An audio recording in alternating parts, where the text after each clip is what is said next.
Akan tetapi jika kamu memberi dirimu dipimpin oleh Roh, maka kamu tidak hidup di bawah hukum Taurat. Ayat 19 bersama-sama.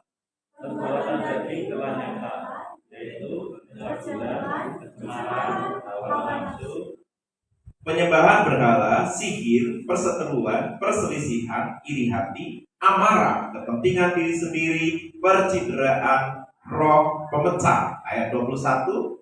kekejian, kemabukan, pesta pora, dan sebagainya. Karena semuanya itu memperingatkan kamu seperti yang telah kubuat dahulu, bahwa siapa melakukan hal-hal yang demikian, dia tidak akan mendapat bagian dalam kerajaan Allah. Ayat 22. Tetapi buah roh ialah kasih, sukacita, damai sejahtera, kesabaran, kemurahan, kebaikan, kesetiaan. Ayat 23 sampai 23 ya, satu lagi bersama-sama. Kelemah lembutan, penguasaan diri, tidak ada hukum yang menentang hal-hal itu. Amin. Baik Bapak Ibu Saudaraku yang dikasihi Tuhan, tema perenungan kita hari ini berbicara tentang menumbuhkan buah roh.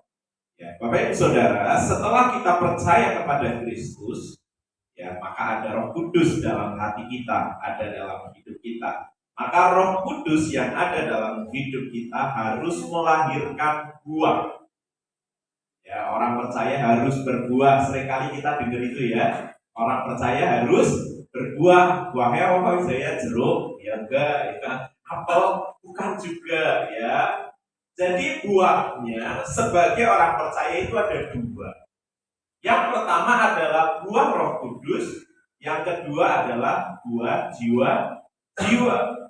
Buah Roh Kudus harus hadir dalam hidup kita karena ada Roh Kudus. Maka buah roh itu ada 9. Tadi sudah kita baca di teks pas ayat yang ke-20 sampai ayat 22 dan 23 ya. Ada 9 buah roh. Yang menjadi fondasi utama buah roh adalah kasih. Menjadi penutup dari buah roh adalah pengendalian diri. Ya, itu yang menjadi harapan. Ya, ketika kita ada Roh Kudus dalam hidup kita, kita bersama-sama bisa hidup mengendalikan diri kita, tetapi hidup kita berdasarkan oleh karena kasih. Ya, maka kita bersama-sama mau belajar karena subtema besar kita tahun ini berbicara tentang berakar di dalam Tuhan. Nah, untuk berakar di dalam Tuhan, kita harus mengembangkan karakter manusia rohani kita. Ya, karakter manusia rohani kita harus lahir, harus bertumbuh. Nah, maka dasar utamanya adalah kasih. Ya, maka di dalam Matius 22 ayat 37 sampai ayat 40 di sana dijelaskan tentang prinsip hukum kasih. Ya, ada 3 poin untuk kita hidup dalam prinsip kasih. Ya, yang pertama kasih kepada Tuhan, yang kedua kasih kepada diri sendiri, yang ketiga kasih kepada sesama. Nah, seringkali kita mau belajar untuk mengasihi orang lain, tapi kita nggak bisa mengasihi diri sendiri, itu juga nggak bisa. Ya, nah maka kita mau belajar bersama-sama hari ini, ya, yaitu tentang buah roh, yaitu kasih. Maka katakan dulu ke samping kanan kirinya, mari bersama menumbuhkan buah roh. Diajar. Mau enggak? Ya, sudah mau semua? Ya, baik, kita mau bersama-sama belajar. Ya, pendahuluan di sini dijelaskan bahwa di zaman ketika manusia jatuh dalam dosa, maka kebencian itu tumbuh dan sangat subur. Ya, kebencian pertama dimulai oleh Adam dan Hawa, di mana Adam menyalahkan Hawa. Di sana tidak ada penyelesaian akibat dari dosa. Ya, maka kebencian biasa muncul paling utama itu di tengah-tengah keluarga. Ya, secara khusus suami dan istri. Itu udah tidak bisa dilepaskan. Ya, pasti ada perselisihan, ada percekcokan di dalam rumah tangga. Ya, kalau keluarganya antang-antang baik, kuburan. Gak ada percekcokan. Pasti ada namanya dua manusia berbeda hidup dalam satu rumah. Dua manusia berbeda yang punya konsep yang berbeda juga, cara pandang yang beda juga. Nah, maka kebencian pertama kali muncul ada di keluarga. Suami membenci istri, istri membenci suami. Ya, yang masih tinggal bersama dengan para tua, ya, pondok penderitaan biasanya, ya, menantu dengan mertua, ya, bermasalah, ya, itu keadaan manusia yang sudah jatuh dalam dosa. Terus masalah muncul lagi, kakak dan adik saling membenci, ya, Habel dan Kain saling membenci, saling cemburu, ya, sehingga akhirnya persoalan juga terjadi. Maka dengan berkembangnya hal ini sampai kita sekarang bukan hanya keluarga, tetapi kadang komunitas, lingkungan di dalam gereja sendiri masih ada yang saling membenci. Ya, saya ingat dengan pernyataan seorang anak Tuhan. Hanya gara-gara masalah Natalan mau buat baju batik, dua orang punya konsep yang beda. Yang A baju batiknya warna merah, yang B baju batiknya warna kuning. Tetapi karena yang disetujuin yang merah, maka yang kuning menjadi marah dan membenci yang satu. Hanya gara-gara masalah baju. Ini di dalam sebuah komunitas gereja. Nah, jadi Bapak Ibu Saudaraku yang dikasihi Tuhan, untuk hidup di dalam kasih itu susah. Itu tidak gampang. Itu sulit. Tetapi pertanyaannya adalah, bisa tidak kita hidup di dalam kasih? Jawabannya angel. Tapi bisa. Ya, tentu bukan karena kekuatan kita. Maka ada pertanyaan di situ. Pertanyaannya adalah, apakah Anda memiliki kebencian? Apakah Bapak Ibu memiliki kebencian? Ya, kepada sesamanya, kepada suami, kepada istri, kepada anak, ya, kepada mertua, kepada tetangga, kepada saudara. Ada di sini yang sedang menyimpang. Ya, puji Tuhan. Gak apa-apa, dikawal sedikit, iya, nyakar apa ya. Ya, nah, jadi bersama-sama kita mau belajar. Ya, karena kenapa?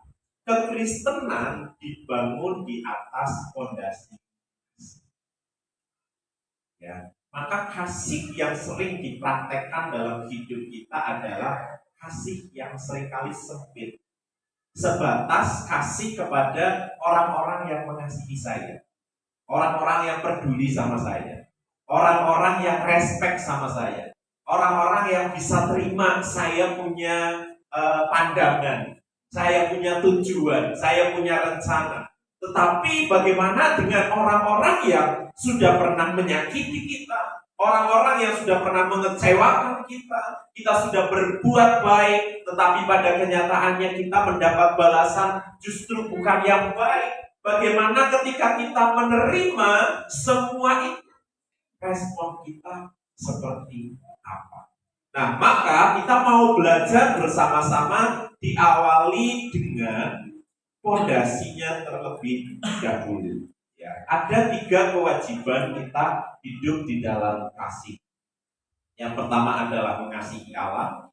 Mengasihi Allah adalah waktu di mana pribadi kita dengan Tuhan dan waktu di mana kita melakukan perintah Tuhan di dalam kehidupan kita. Terus yang kedua, mengasihi diri sendiri dengan tepat. Ya, ada orang yang mengasihi diri tapi tidak tepat. Karena kenapa? Mungkin karena belum mengerti cara mengasihi diri yang tepat itu seperti apa. Terus yang ketiga, mengasihi sesama seperti mengasihi diri sendiri. Ya. Kita mau melihat bersama-sama terlebih dahulu tentang definisinya, ya, definisi kasih. Ya, seringkali ketika kita berbicara tentang kasih, ya memang dalam bahasa Indonesia kasih ya kasih, mengasihi. Ya, hanya sebatas itu, ya. Tetapi di dalam bahasa Yunani menjelaskan ada 4 pengertian tentang definisi kasih. Ya, maka yang pertama adalah kasih eros. Ya, maka dari akar kata eros itu muncul erotis, ya, romantis, tetapi pusatnya kepada diri sendiri, untuk kesenangan saya, untuk kebahagiaan saya, ya, untuk tujuan-tujuan dari kehidupan saya. Biasanya ini hubungan lawan jenis, laki-laki dengan perempuan. Ya, tetapi sekarang laki-laki dengan laki-laki juga sudah ada. Ya, itu bahaya. Tapi di sini semua normal kan ya? Gak ada yang laki-laki dengan laki-laki, ya. Semuanya laki-laki dengan perempuan sukanya, ya. Nah, ini masalah yang pertama, yaitu berbicara tentang kasih eros, hubungan sesama, yaitu lawan jenis, laki-laki dengan perempuan. Ya, maka ada orang-orang yang suka romantisan, dan ini dari akar kata ini. Terus yang kedua ialah kasih filia. Ya, ini kasih yang pernah ditanyakan oleh Tuhan Yesus kepada Simon Petrus. Simon Petrus, apakah kamu agape sama aku? Ya Tuhan, aku filea sama. Ya, jadi 3 pertanyaan itu Tuhan minta, Simon Petrus, apakah engkau agape sama aku? Tapi Simon Petrus yang kedua juga jawab lagi, iya Tuhan, aku filea. Tuhan pengen kasihnya Simon Petrus kepada Tuhan adalah agape, tetapi Simon Petrus bisa mengasihi Tuhan yang dia tahu sebagai saudara, filea. Tapi pada kenyataannya Yesus menurunkan standarnya. Pertanyaan yang ketiga, benarkah Simon Petrus engkau filea sama aku? Maka di situ Simon Petrus menangis karena dia belum bisa mengasihi Tuhan secara kasih persaudaraan, ya, kasih filea. Terus yang ketiga, ya, itu kasih storge, kasih kepada keluarga, hubungan suami istri, ya, suami mengasihi istri, suami mengasihi anak, ya, istri mengasihi anak. Nah, itu hubungan timbal balik di dalam keluarga, anak, istri, suami, ya. Maratua juga bisa, ya. Saudara-saudara, family juga boleh. Ya, ini kasih storge, kasih kepada keluarga. Nah, terus yang keempat adalah kasih agape atau kasih kalvari, kasih yang rela berkorban. Nah, gereja Tuhan harusnya memiliki kasih yang mana? Yang harus dipakai oleh gereja Tuhan. Kalau saya berbicara tentang gereja, itu berbicara tentang kita, bukan gedung, tapi saya, Bapak Ibu Saudara. Ya, maka ketika berbicara tentang agape, itu berbicara tentang standar kasih yang harus kita punya. Karena mengasihi itu berkorban. Korban perasaan, ya, apalagi korban tenaga, korban apalagi, korban pikiran, bahkan kasih kalvari, korbannya sampai nyawanya diberikan di atas kayu salib untuk menebus dosa. Maka ketika Simon Petrus bertanya kepada Yesus, Yesus, berapa kali saya harus mengampuni atau mengasihi orang dalam satu hari? Orang Yahudi itu punya standar mengasihi orang yang sama, misalnya Kris, Ya saya buat salah sama Kris, sehari standarnya saya buat kesalahan sama Kris itu maksimal 7 kali. Ya, di hari ini saya pukul Kris kan begitu. Terus saya minta maaf, ya terus nanti siangnya cubit buat salah lagi, minta maaf lagi, siangnya masih buat salah lagi. Nah itu hanya sebatas 7 kali. Lebih dari 7 kali kita boleh membalas. Ya itu prinsipnya orang yang. Maka ketika itu Simon Petrus bertanya kepada Yesus, berapa kali Tuhan Yesus? 7 kali kan? Tapi Tuhan Yesus menjawab berapa kali? 7 kali 77. Tidak ada batasnya. Sekalipun dia terus nyakitin saya Tuhan. Sama seperti ketika kita hidup mengasihi Tuhan, kita juga seringkali begitu. Ya. Ada titik di mana saya bilang aku sayang Tuhan, tetapi nggak lama kemudian kita melakukan yang sebaliknya. Kita bilang aku cinta Tuhan, nggak berapa lama kita melakukan sebaliknya. Tetapi apakah Tuhan berhenti mengasihi kita? Tidak. Dia terus mengasihi kita. Nah maka standar inilah yang akan kita pakai. Bukan standar nomor 1, bukan standar nomor 2, bukan standar nomor 3, tetapi standar yang kita pakai sebagai gereja Tuhan di dalam kasih adalah kasih agape. Katakan kepada tetanggamu, yuk mengasihi dengan kasih agape.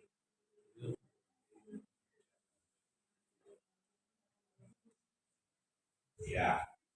Maka bertumbuh di dalam kasih, yang pertama adalah bertumbuh dalam kasih kepada Allah. Ya, bertumbuh dalam kasih kepada Allah. Kita melihat dasarnya yang utama adalah kita nggak layak menerima kasih Allah. Itu Roma 5 ayat yang ke-8. Dikatakan dulu kita adalah musuh dari Allah. Kita sedang membelakangi Allah. Kita sedang melawan Allah. Kita sedang memberontak kepada Allah. Tetapi Allah mau datang kepada kita. Dia mau mengulurkan tangannya. Dia mau mengasihi kita. Sekalipun maaf, lagunya Dewa dikatakan cintaku bertepuk sebelah tangan. Ya, itu lagu zaman saya masih muda. Baru ku sadari cintaku bertepuk sebelah tangan. Sakit hatinya ya. Kau buat remuk seluruh hatiku. Belakangnya nyanyi.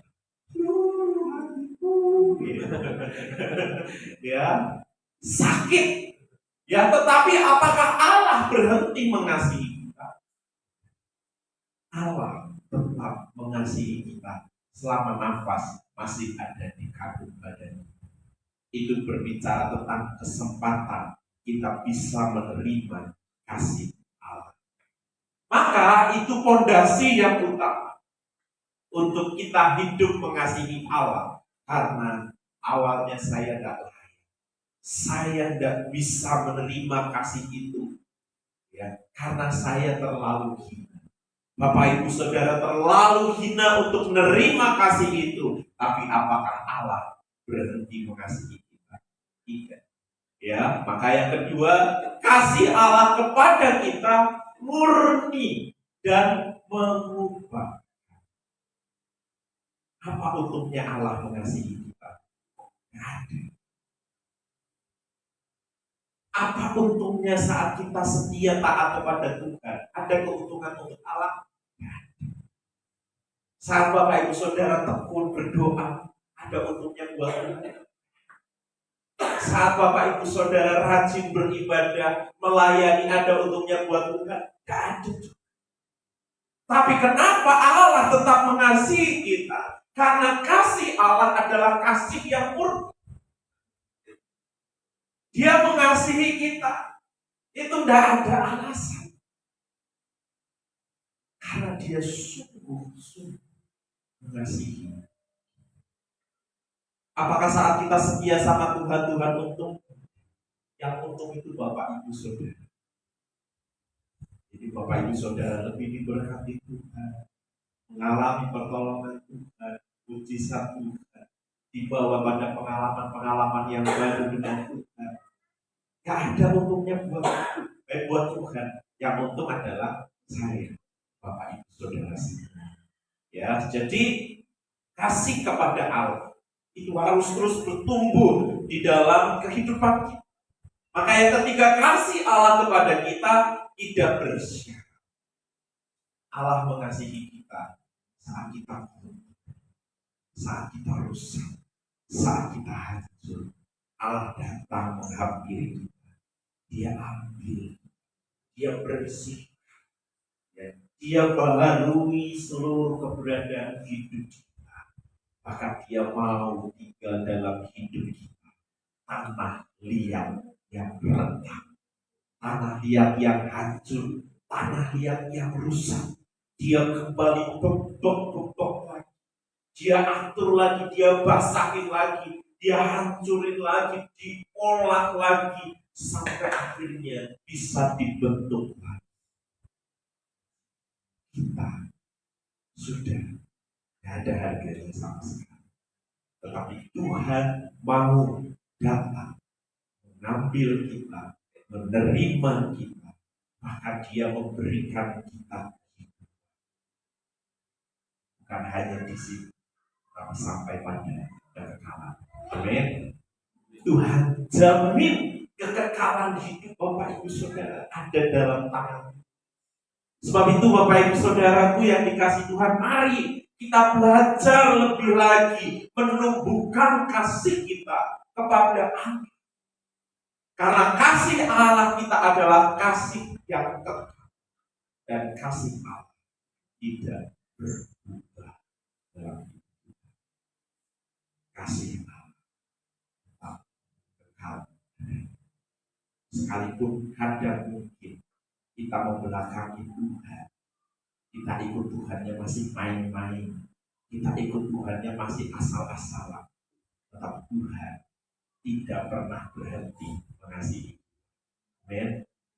Seringkali kita belajar dan melihat, nanti ya, waktu zaman masih sekolah ini, saya sering diajar, kalau kamu gak nurut sama Tuhan, Tuhan marah loh. Saya belum pernah lihat Tuhan marah. Jadi sudah tertanam, ya. Kalau nanti saya ada sungguh-sungguh sama Tuhan, Tuhan marah sama saya. Nanti kalau kamu begini, Tuhan akan berkati kamu loh. Nanti kalau begini, begitu loh. Kadang kasih yang ditawarkan dalam hidup kita, standarnya adalah apa yang biasa kita lakukan. Tapi Tuhan, selama kita masih diberi kesempatan hidup, memang ketika kita jatuh dalam dosa ada konsekuensi, ada tanggung jawab yang harus kita pikul. Ya, sebagai seorang bapak, dia akan mendidik anaknya. Anak yang melakukan kesalahan pasti ada ganjarannya, ada didikannya, ada ajarannya. Seperti Daud ketika dia jatuh ke dalam dosa, Tuhan juga mendidik Daud. Tuhan juga menghajar Daud, melatih Daud untuk bertanggung jawab dengan kesalahan yang dia buat. Nah, Bapak Ibu Saudaraku yang dikasihi, bahwa Allah tidak pernah berubah mengasihi setiap kita. Katakan sama yang ada di sampingnya lagi, Tuhan tidak pernah berubah mengasihi. Sebab itu mari belajar mengasihi Allah lebih lagi. Ya, itu yang pertama, bertumbuh dalam kasih kepada Allah. Yang kedua, bertumbuh dalam kasih yang tepat kepada diri sendiri. Ya. Tetapi kasih yang pas, yang tepat. Ada orang mengasihi dirinya sendiri dengan kasih yang salah. Ya, di zaman Yunani kuno, ya itu ada sebuah cerita seorang anak muda bernama Narcissus. Ya. Narcissus itu dia tiba-tiba Ketika ada di depan air, dia melihat ada bayangannya sendiri. Ketika dia melihat, wah, saya ternyata ganteng sekali. Ketika dia melihat dirinya, wah, biasa. Jadi ya dari kanan, dari kiri, pokoknya ini saya ganteng. Ya. Nah, maka kata narsis itu juga muncul dari kata narsisus ini. Ya. Zaman sekarang orang narsis ada banyak sekali. Ya, semua tentang kehidupannya diekspos. Maka saya pesan wanti-wanti sama istri, kamu boleh upload foto, tapi satu kali yang nggak boleh, yang haram itu bilang upload foto ketika lagi di kamar, itu tidak boleh. Ya, saya kasih nasihat gitu. Jadi foto di kamar itu jangan sampai orang keluar. Ya, maksudnya sekalipun dia foto habis dandan atau apa, tapi kamar itu private yang nggak boleh dibuka. Jadi itu satu yang saya pesan. Kamu boleh foto di mana saja, ya. Mau di sini, mau di luar, mau di jalan sana, kamu foto-foto, mau diupload boleh. Tapi kalau sudah ngomongin kamar, jangan pernah upload foto yang ada. Itu karena kamar itu private ya, buat kita sebagai keluarga. Nah, jadi sekarang banyak sekali ya Facebook, ya, WhatsApp, apalagi IG. Terus zaman sekarang yang muda-muda Pak, TikTok. Wah, ya semuanya ya banyak sekali. Orang bisa menunjukkan, menampilkan dirinya di sana. Ya, tujuannya apa sih? Ya, tujuannya hanya satu. Dia ada yang kasih jempol, ya. Terus apa lagi? Ada yang kasih like, enggak? Ada yang komen, enggak? Makanya ada seorang anak muda, ia bunuh diri hanya gara-gara apa? Dia sering upload tentang kehidupannya, tapi nggak ada satupun yang like. Sehingga akhirnya dia putus asa, nggak ada kan orang yang peduli dengan dia. Ya, jadi sekarang kita juga ada di zaman ini. Nah, ketika berbicara tentang kasih yang tepat kepada diri sendiri, ya itu bukan berbicara tentang narsis. Ya, tetapi berbicara tentang kita melihat cara pandang Allah kepada kita. Siapa saya? Maka pernah kita mendengarkan tentang ilustrasi ya uang yang sudah pernah ikut kelas pemuridan, jumlahnya 50.000 won, yaitu mata uang Korea, yang jatuh di jalan, terus keinjak-injak, ya, terus kena kotoran, terus ya sudah pokoknya wis kotor sekali. Ya, ketika uang itu jatuh, ya kalau Chris ke pasar pagi, ya, apalagi ini musim hujan ya, wah tiba-tiba lihat orang ramai sekali. Ada yang duitnya jatuh merah kacamata, ya, ya pas wis lihat, pas mau dideketin ada yang kena lumpur, ya, kena tomat busuk, ya, kena yang macam-macam. Gimana Chris? Orang lain nggak ada yang lihat, gitu. Terus Chris sudah ada di depannya, kotor, nggak mau, saya maunya yang bersih, gitu. Mau diambil atau dibiarin aja Chris? Diambil ya. Kenapa diambil? Emangnya? Iya ya. Nah, karena kembali kepada nilai dari uang itu. Tidak peduli sekalipun sudah kotor, jatuh di tempat yang tidak layak, bahkan maaf, mungkin sudah jatuh di kotoran manusia pun pasti akan diangkut, dibersihkan, ya, cepat-cepat dijual, ya. Kenapa? Karena nilai uang itu tidak berubah kemanapun ia jatuh dan berubah. Sama seperti hidup saya, hidup Bapak Ibu Saudara. Bapak Ibu Saudara, kita semua harus melihat hidup kita dari cara pandang Allah memandang. Ketika kita melihat cara pandang Allah, maka kita akan mulai belajar mengasihi diri sendiri dengan benar. Selama kita belum melihat dari cara pandang Allah, Allah saja mengasihi kita ketika kita sedang dosa. Allah saja mengasihi kita saat kita sedang hancur. Allah saja mengasihi kita saat tidak ada seorang pun peduli dengan hidup kita. Allah saja mengasihi kita sekalipun mungkin kita sudah tidak ada artinya, tidak ada harganya, tidak ada nilainya sama sekali menurut orang-orang yang ada di sekitar. Mengasihi. Maka selama kita melihat hal ini, mungkin hari ini tidak ada orang yang mau dekat dengan kita. Hari ini tidak ada orang yang menghargai. Tidak ada orang yang peduli dengan hidup kita. Orang lihatnya kita itu sumber masalah. Orang lihatnya kita itu sumber persoalan. Orang melihatnya kita ini sumber dari segala sesuatu yang tidak baik. Tapi mari lihat cara pandang Allah. Mungkin ketika kita sudah mulai mengerti apa nilai kita di hadapan Allah, kita akan bergumul dalam proses pembuktian. Proses pembuktian untuk kita memunculkan pribadi kita sesuai dengan apa yang menjadi rencananya.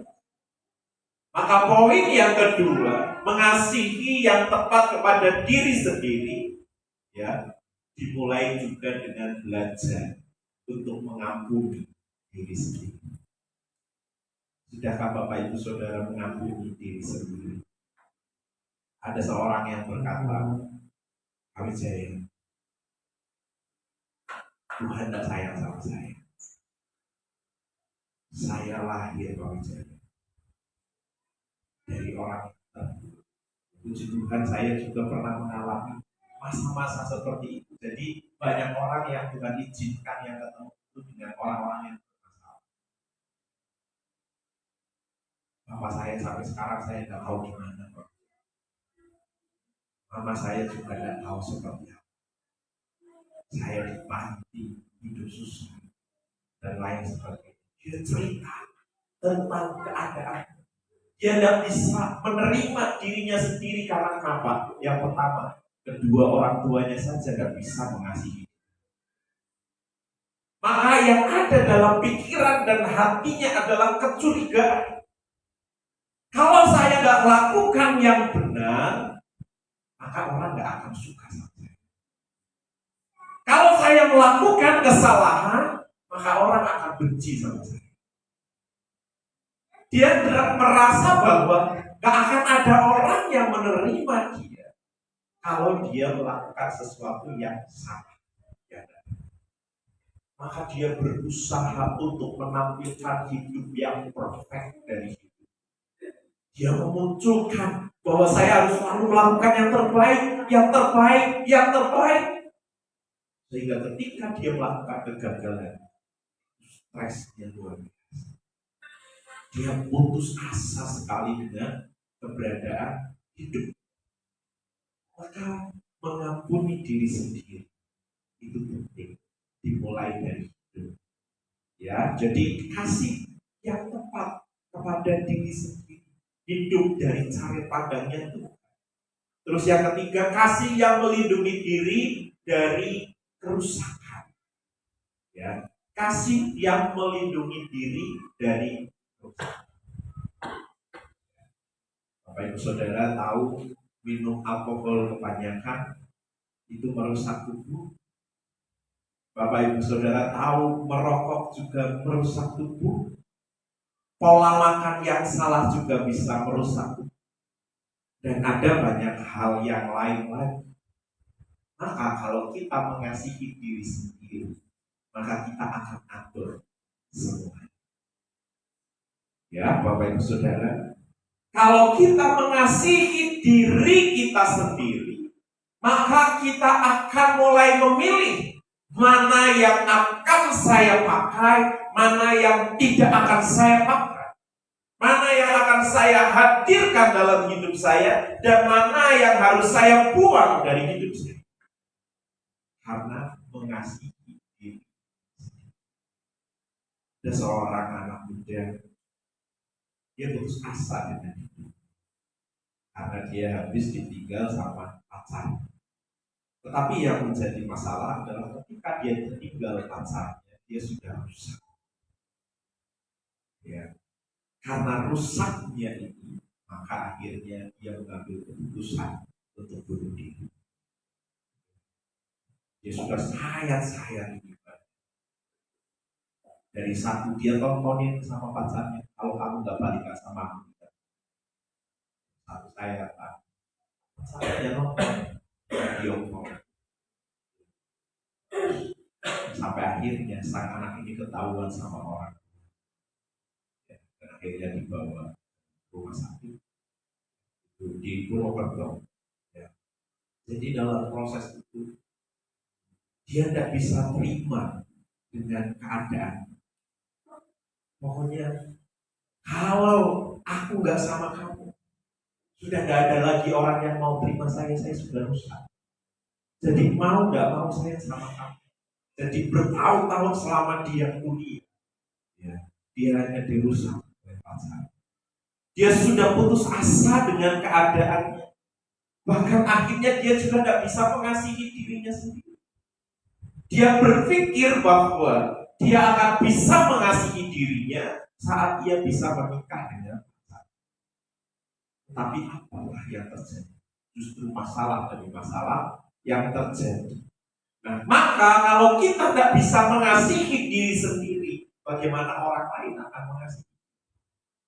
Kalau kita belum bisa memakai apa yang akan kita pakai untuk diri sendiri, jangan berharap orang akan melakukan hal yang sama atas hidup. Maka standar yang Tuhan berikan adalah belajar mengasihi diri dengan tepat. Ya, bagaimana orang memperlakukan kita itu juga tindakan dari apa yang kita lakukan kepada orang. Bapak Ibu Saudaraku yang dikasihi Tuhan, maka yang kelima, kasih yang menantang kita untuk memaksimalkan talenta bagi Tuhan. Ya, jadi kasih yang tepat kepada diri sendiri akan selalu memacu kita untuk lebih baik. Bagaimana dengan orang yang malas? Apakah dia mengasihi dirinya sendiri? Tidak. Bagaimana dengan orang yang tidak disiplin? Apakah dia mengasihi dirinya sendiri? Tidak. Bagaimana dengan orang-orang yang memiliki banyak hal dalam hidupnya yang tidak mau dirubah? Apakah dia mengasihi dirinya sendiri? Tidak. Karena kasih selalu menantang kita untuk kita melakukan yang terbaik dalam hidup kita. Amin. Kita baca poin yang kedua bersama-sama. 1, 2, 3. Kasih yang tepat kepada diri sendiri. Pegang di sini. Aku mau belajar bersama-sama ya. Taruh tangannya di dada sini. Aku mau belajar mengasihi diri sendiri. Ya, ini yang ketiga, yaitu belajar mengasihi sesama, bertumbuh dalam mengasihi sesama. Saya ingat sekali waktu masih kecil, didikan orang tua itu keras. Mungkin saya masih bisa merasakan baru sekarang. Ya sekarang setelah bertumbuh menjadi dewasa. Tetapi sebelum saya dewasa, saya tidak ngerti. Yang saya tahu, apa yang orang tua saya lakukan kepada saya adalah jahat. Ya. Saya tidak ibadah, Bapak Ibu Saudara. Biungnya aku kan gawannya rontak. Kalau saya tidak sekolah minggu, rontak. Misalnya saya sekolah minggu, pengen main. Zaman saya sekolah minggu itu jam 8.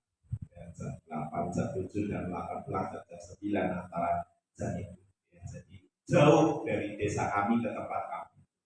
Nah, zaman saya hari Minggu jam 7 sampai jam 10 pagi acara TV itu bagus.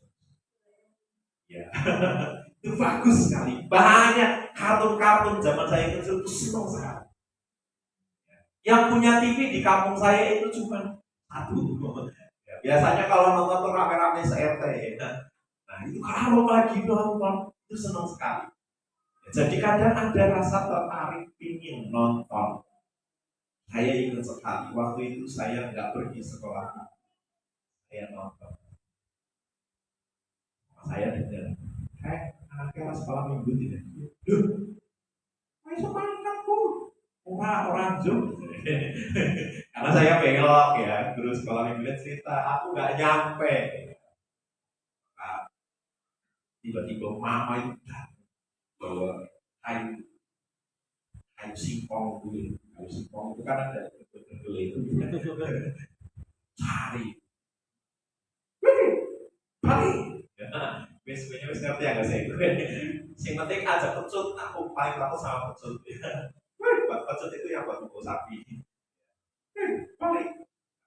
Sekalipun saya tahu itu sakit, tapi saya lebih memilih rotan itu daripada pecut sapi itu. Waduh, ini sakit sekali, saya nggak siap. Balik pulang, tapi sambil pulang tuh sambil nangis aja lama aja, padahal belum dipukul itu. Aja. Ya, jangan ya, sampai akhirnya di rumah eksekusi terjadi. Ada siapa? Setelah minggu orang ada siapa? Ya, saya ingat sekali. Jadi itu hal yang paling menakutkan. Maka yang namanya sekolah minggu saya tidak pernah absen. Sekalipun kadang uang persembahannya saya sedikit korupsi. Karena uang persembahan itu dulu saya ingat 50 rupiah itu uang jajan. Ya, buat persembahan ya 25 rupiah, 50 rupiah. Nah, kadang 25 rupiah waktu itu masih pantas. Jadi kalau dikasih 50, ini buat persembahan.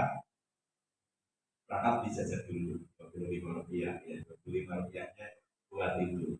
Mau bawa persembahan kafe? Ya. Jelas. Ya, dan jadi itu didikan. Saya ingat, memang sakitnya waktu kecil, tapi sekarang saya bisa menikmati. Ya, maka namanya ibadah itu menjadi satu hal yang paling prioritas dalam hidup. Bersekutu dengan Tuhan itu menjadi satu hal yang menyenangkan. Didikan itu memang menyakitkan, tetapi dalam didikan itu ada satu perubahan. Saya ingat akhirnya cerita dari kalau mama ada ibadah, mama juga nggak tahu anak-anak mama jadi apa. Jadi mama mengasihi saya, dia menerapkan prinsip yang dia juga terima dari anak-anak rata-rata dari keluarga kami itu semua beribadah taat pada Tuhan, yang mengasihi Tuhan, karena memang didikan. Memang ketika kita dididik itu menyakitkan. Sama ya, prinsip itu mama pakai buat saya. Dia belajar mengasihi dirinya dengan Tuhan. Tetapi ketika melihat anaknya tidak pas di jalannya Tuhan, maka didikan itu juga berlaku bagi hidup saya. Nah, maka untuk mengasihi sesama, kita belajar menerima mereka seperti Kristus menerima. Kasih yang tanpa syarat kepada sesama itu berat, susah, sulit. Kita saja yang sudah berpasangan suami istri, ketika kita melihat pasangan kita saja untuk menerimanya itu kadang berat, kadang susah. Apalagi ketika kita mengasihi orang yang tidak ada hubungan darah sama kita, tapi kita mengecewakan, kita menyakiti, itu lebih susah. Namun Yesus mengajarkan kepada kita untuk kita tetap mengasihi mereka seperti Kristus mengasihi. Terus yang kedua, memaafkan kesalahan yang pernah mereka buat. Banyak orang yang berkata, Pak Wijaya, saya bisa memaafkan, tetapi untuk melupakan tidak bisa. Apa yang firman Tuhan katakan? Mengampuni dan melupakan. Mengampuninya bisa Wijaya, tapi melupakannya. karena kita masih menggunakan prinsip kasih bersaudara, belum kasih.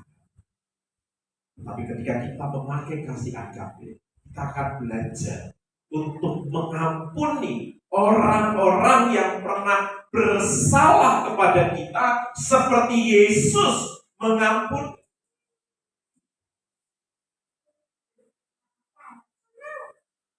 Dalam perjalanan hidup, kepahitan pahit sekali. Ingat masa-masa di masa kepahitan. Tetapi ketika pada suatu hari saya mendapat tantangan, Wijaya, kamu harus sakit. Dari saya kecil gak ada orang yang peduli sama saya. Maka maaf, orang tua bapak saya, saya pun gak pernah kirim uang.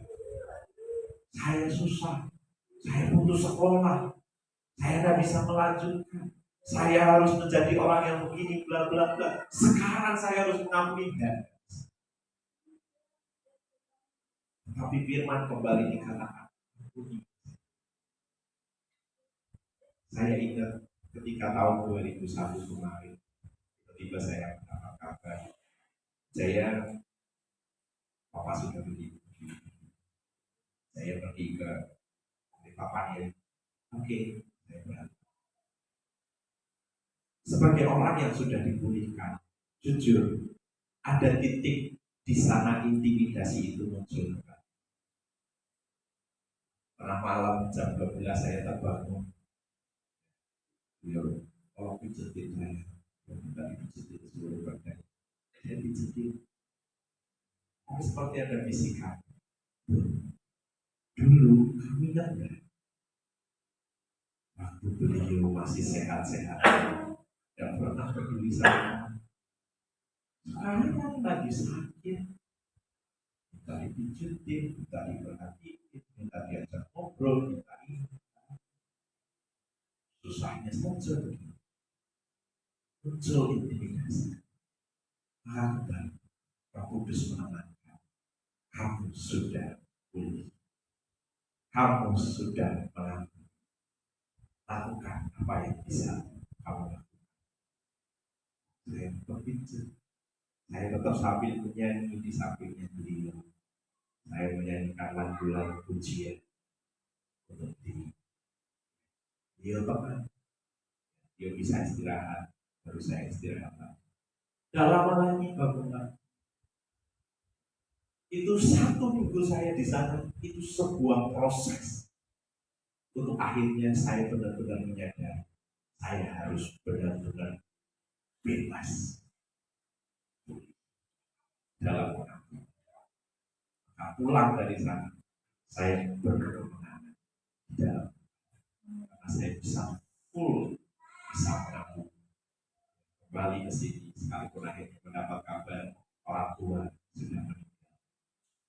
Tuhan meninggal di dalam keadaan damai sejahtera. Nah, maka yang kedua, memaafkan kesalahan yang pernah mereka buat, seberat apapun, sesakit apapun, maka harus pulih, harus beres.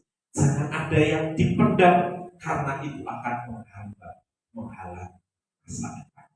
Ya, terus yang ketiga, mengikuti teladan orang Samaria yang baik hati. Yang keempat, menjadi teladan dalam hidup seperti Yesus hidup dalam hal perkataan, tindakan, perbuatan. Maka untuk bertumbuh di dalam kasih, fondasi yang paling utama adalah mengasihi dengan kasih agape. Itu harus menjadi standar dalam hidup. Yang pertama, mengasihi Allah, karena di dalam kasih Allah itu kita akan dipulihkan. Kedua, mengasihi diri sendiri. Saat kita belajar mengasihi Allah, Allah akan menyingkapkan apa yang baik menurut pemandangannya dalam hidup kita. Terus kita mengasihi sesama. Makanya musik saya udah maju ke depan. Kita mau sama-sama berdoa.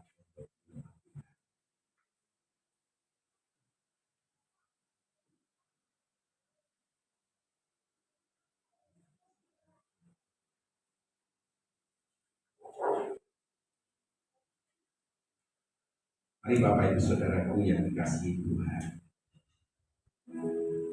kita tinggal di zaman yang semuanya serba timbal balik. Kalau aku mengasihi kamu, aku juga akan mengasihi kamu. Dunia yang penuh dengan kebencian,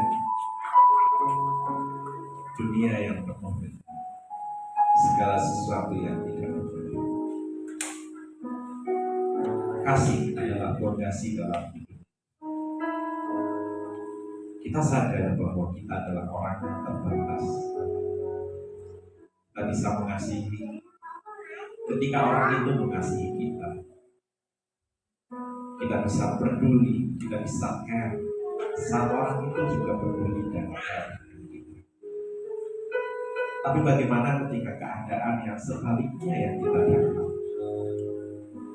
Apakah engkau tak bisa mengasihi?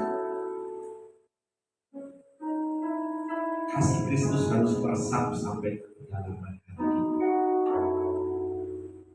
Kasih Kristus harus terus berakar di dalam kehidupan kita. Seluruh keberadaan hidup kita dipenuhi dengan kasih Kristus. Sekalipun ketika kita berbuat baik, ketika kita mengasihi, balasannya justru hal yang sebaliknya, hal yang tidak menyenangkan, hal yang mengecewakan. Tapi janganlah pernah berhenti untuk mengasihi, karena itu adalah identitas di dalam hidup kita. Kita sadar banyak sekali keterbatasan waktu. Ego kita, perasaan-perasaan kita, keakuan yang ada dalam hidup kita. Haleluya. Haleluya.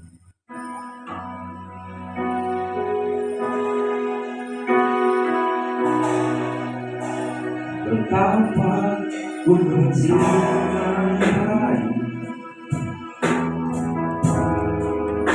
segala yang telah terjadi.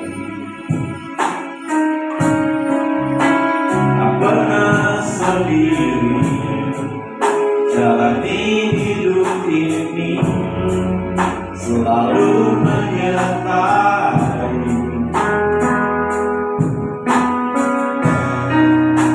Betapa aku menyadari segala yang telah terjadi. Selalu memberi rancangan terbaik, oleh karena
Saudara yang dikasih Tuhan, kau boleh tahu kanan kirimu tidak dari dan angkat tangan kananmu lebih tinggi dari atas kepala.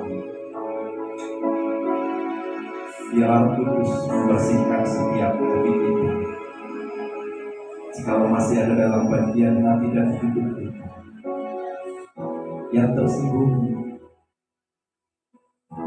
Roh Kudus tahu akan segala sesuatu, dan izinkan Dia berkarya atas hidup. Izinkan Dia membersihkan setiap luka-luka hati. Izinkan Dia terus memperbaharui kasih. Biar kasih agape itulah yang ada dalam hidup setiap kita. Kita sadar ada banyak hal yang tidak menyenangkan dalam hidup kita. Tetaplah kerjakan bagian hidup kita. Mari bersama katakan dengan Bapa, sentuh hatiku, ubah hidupku menjadi yang baru, bagai emas yang murni. Kau membentuk rencana hatiku, Bapa, ajarku mengerti sebuah kasih yang selalu memberi, bagai air mengalir yang tiada pernah berhenti. Di Bapak Dian akan berdoa firman Tuhan.